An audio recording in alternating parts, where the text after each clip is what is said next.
شخصيات لبنانية بحجم وطن أدهشت العالم بأسره بإبداعاتها وإنجازاتها، وأغنت بمعلوماتها مضمون أكبر كتاب في العالم.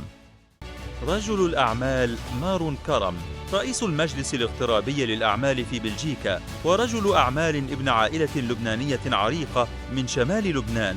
شخصيته ممزوجه بالجدية والصدق والوفاء لوطنه وأهله.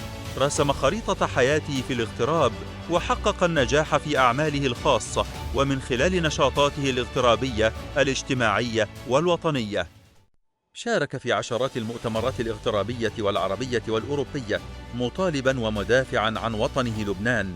ساهم في تكريم العديد من المبدعين اللبنانيين في لبنان والاغتراب، حيث ترأس وفد من جامعة آل كرم في لبنان وبلاد الانتشار تقدمه لزيارة النحات العالمي المبدع بيار جورجي كرم بدارته في بلدة عمشيت قضاء جبيل. يعود حضور مارون كرم في العمل الاقتصادي الاغترابي إلى سنوات طويلة، حيث ساهم في تنظيم العديد من المؤتمرات الاغترابية لرجال الأعمال اللبنانيين في العالم.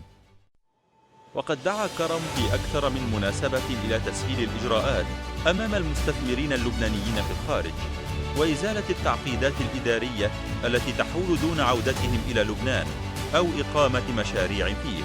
وهذه الرؤية جعلت من المجلس الاغترابي بالنسبة إليه أكثر من إطار لتمثيل المغتربين، بل منصة يمكن من خلالها التواصل مع رجال الأعمال والمستثمرين اللبنانيين في أوروبا وسائر دول الانتشار.